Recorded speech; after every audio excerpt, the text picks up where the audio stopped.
Have you ever really stopped to think about what's happening inside your walls? There's this incredibly complex network of pipes and drains working silently day in and day out. Well, in this explainer, we're going to pull back the drywall and explore that secret world of home plumbing, a system we all depend on, but let's be honest, barely understand. Think about it. That weird gurgling sound the toilet makes, the kitchen sink that seems to take forever to drain, that faint dripping you can only hear late at night. You know, these aren't just random little glitches. They're actually messages. Your house is trying to tell you a story about what's really going on, just out of sight.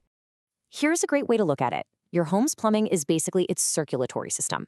It's constantly bringing in fresh, clean water and carrying away waste, keeping the whole place alive and healthy. But, just like a blocked artery, when one part of that system fails, it can seriously impact the health of the entire house. I bet some of these sound familiar, right?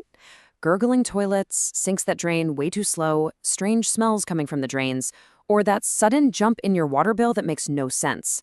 These are more than just frustrating problems. They're symptoms.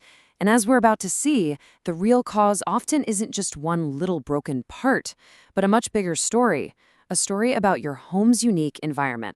So to really get this, we're going to zoom in and look at one specific town, Eagan, Minnesota. By using Eagan as a kind of case study, we can uncover some lessons that apply everywhere about how the world outside your front door has a massive impact on the pipes inside your walls. So why Eagan? What's so special about it? Well, it's the perfect laboratory. It's a place where all these invisible forces, the very ground the houses are built on, the super harsh climate, and the age of the neighborhoods all slam into each other to create a really unique set of plumbing challenges. In this story, there are basically three hidden villains, or antagonists, at play. First up, you've got geology, the ground itself. Then there's the climate, especially those brutal freeze-thaw cycles. And finally, there's history, the ticking time bomb of pipes that were put in the ground decades ago. So antagonist number one, the soil. The Eagan area has a ton of clay in its soil. Now, clay soil expands when it's wet and shrinks when it's dry. Over years and years, this movement puts a slow, constant pressure on a home's foundation. It's like a slow-motion squeeze that stresses out all the pipe connections, creating tiny leaks that you'd never see until it's too late. Okay, next up is the climate. It's no secret Minnesota winters are brutal. The ground freezes solid. But then spring comes, and you get this massive thaw. As all that frozen earth starts to shift and move, it puts incredible stress on the underground pipes. In fact, you can literally chart it. Every single spring, there's a huge spike in water main breaks. It's like clockwork. And our final antagonist, history. A lot of the homes built back in the 70s used cast iron drain lines. Seemed like a good idea at the time, right? But these pipes have a fatal flaw. They rust and corrode from the inside out. So from the outside, they might look fine, but they're secretly getting weaker and weaker. They are, quite literally, a hidden time bomb just waiting to fail. All right, so we've met our villains, the squeezing soil, the freezing climate, and the old corroding pipes. So what happens when these forces team up? Well, let's take a look at what happens inside the house when this system finally gives way. This is pretty much the ultimate homeowner nightmare. A sewer line backup. It is every bit as awful as it sounds, and it's a direct result of all those outside pressures we've been talking about. So here's how it goes down. Older neighborhoods have these beautiful, big, mature trees, but underground, those tree roots are on a mission to find water, and they're strong enough to force their way into the tiniest cracks in those old sewer lines, cracks that were probably created by the shifting soil. Once the roots are in, they just grow and grow, creating a massive blockage. And with nowhere else to go, all the sewage backs up right into the house. All right, another really common home nightmare is the water heater that suddenly decides to give up. I mean, one minute everything is totally fine, you're taking a hot shower, and the next you've got a small lake forming in your basement. And it's not always just about age. The local water quality plays a huge role. Hard water, which is common in the region, is full of minerals. Over time, those minerals build up inside the tank as sediment, and that makes the tank corrode way faster. But here's the really scary part.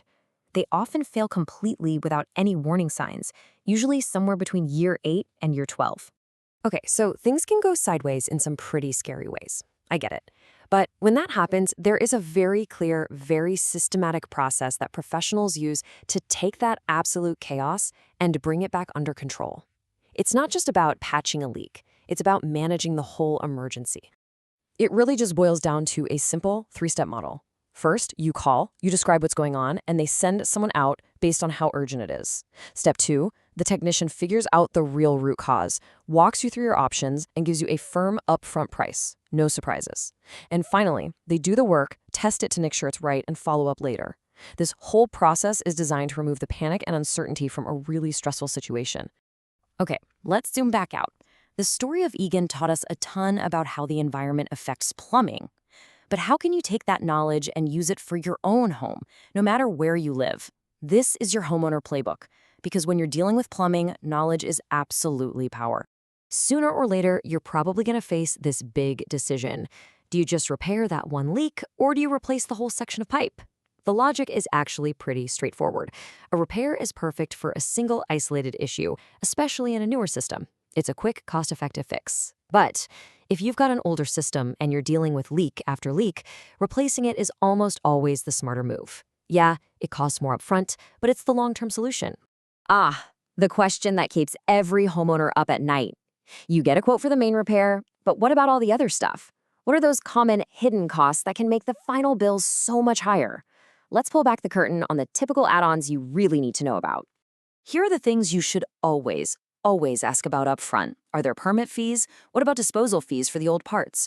Are there access charges for cutting into drywall to get to the pipes? Sometimes they'll need a camera inspection to find the exact problem, and that can add a few $100. And if your system is really old, you might be required by law to pay for upgrades to meet modern building codes. But wait, before any of that work even starts, what's it going to cost just to get a professional to show up at your door and figure out what's wrong? Typically, you can expect to pay somewhere between $75 and $150 for that initial service call, or what they call a diagnostic fee. Now, here's a pro tip. A lot of companies will actually waive that fee if you decide to go ahead with the repair they quote you, so that's always a great question to ask when you first call. So there you have it.